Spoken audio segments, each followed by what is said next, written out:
भक्तगणों, सर्व मनोकामनाओं की पूर्ति हेतु रविवार का व्रत श्रेष्ठ है। रविवार के दिन सूर्य देव की कृपा पाने के लिए सबसे उत्तम दिन माना गया है।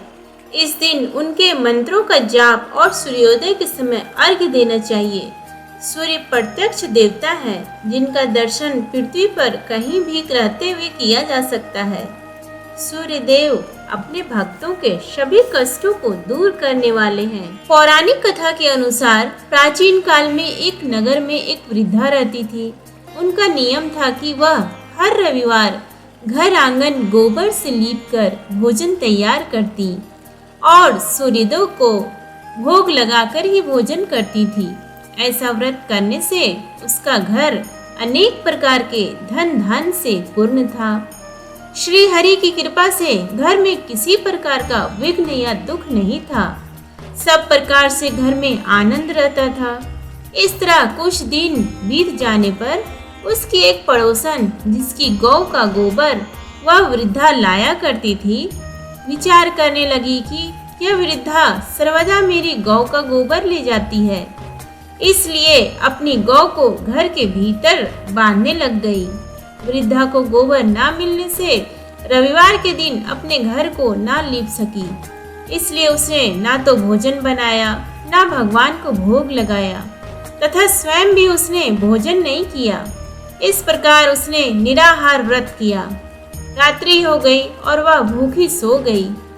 रात्रि में भगवान ने उसे स्वप्न दिया और भोजन न बनाने तथा लगाने का कारण पूछा।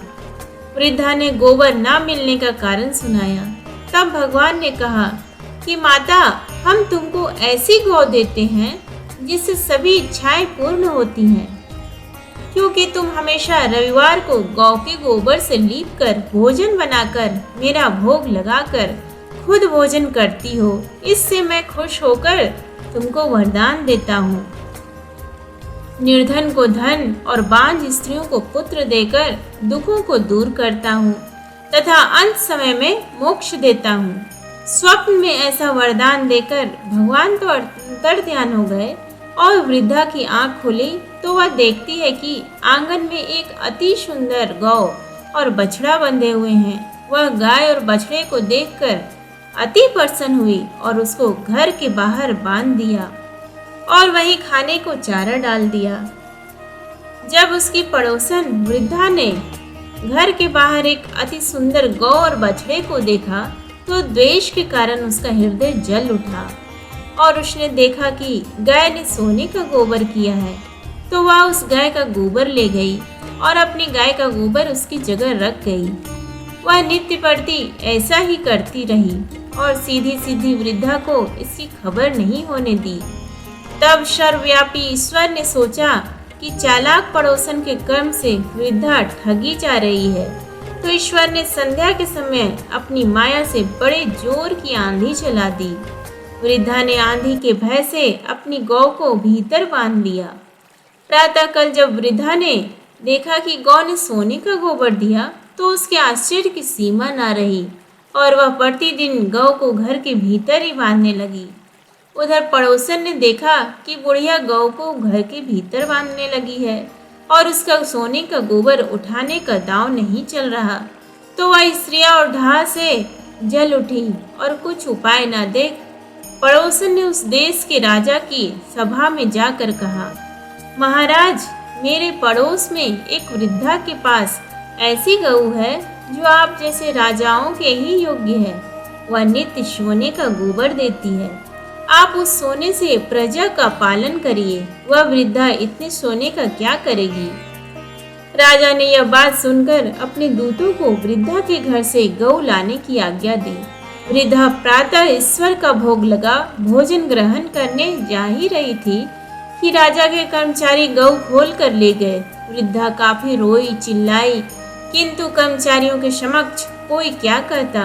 उस दिन वृद्धा गौ के वियोग में भोजन ना खा सकी और रात भर रो रो कर ईश्वर से गौ को पुनः पाने के लिए प्रार्थना करती रही। उधर राजा गौ को देखकर बहुत प्रसन्न हुआ, लेकिन सुबह जैसे ही वह उठा सारा महल गोबर से भरा दिखाई देने लगा। राजा यह देख घबरा गया। भगवान ने रात्रि में राजा को स्वप्न में कहा कि हे राजा, गाय वृद्धा को लौटाने में ही तेरा भला है। उसके रविवार के व्रत से प्रसन्न होकर मैंने उसे गाय दी थी। प्रातः होते ही राजा ने वृद्धा को बुलाकर बहुत से धन के साथ सम्मान सहित गौ बछड़ा लौटा दिया। उसकी पड़ोसन को बुलाकर उचित दंड दिया। इतना करने के बाद राजा के महल से गंदगी दूर हुई। उसी दिन से राजा ने नगर वासियों को आदेश दिया कि राज्य की तथा अपनी समस्त मनोकामनाओं की पूर्ति के लिए रविवार का व्रत रखा करो। व्रत करने से नगर के लोग सुखी जीवन व्यतीत करने लगे। कोई भी बीमारी तथा प्रकृति का प्रकोप उस नगर पर नहीं होता था। सारी प्रजा सुख से रहने लगी। रविवार व्रत पूजन विधि। रविवार का व्रत कम से कम 12 व्रत अवश्य रखना चाहिए। हालांकि यदि संभव हो तो पूरे साल रखना चाहिए। सूर्य को जल देने के बाद भगवान सूर्य के बीज मंत्र की कम से कम 5 माला का जाप जरूर करें। इसके बाद व्रत की कथा पढ़ें। व्रत के दिन सुबह स्नान ध्यान करके लाल रंग के कपड़े पहने और उगते हुए सूर्य को अर्घ्य दें। इस दिन केवल गेहूं की रोटी या गेहूं का दलिया और गुड़ का सेवन करें। ऐसा करते हुए जब आपके व्रत का संकल्प पूरा हो जाए तो कम से कम 2 ब्राह्मणों को आदर के साथ भोजन कराएं एवं अपने सामर्थ्य के अनुसार सूर्य से संबंधी दान और दक्षिणा दें। आशा करती हूँ कि आपको हमारा आज का ये वीडियो पसंद आया है तो प्लीज़ वीडियो को लाइक और शेयर करें और चैनल को सब्सक्राइब करें। धन्यवाद।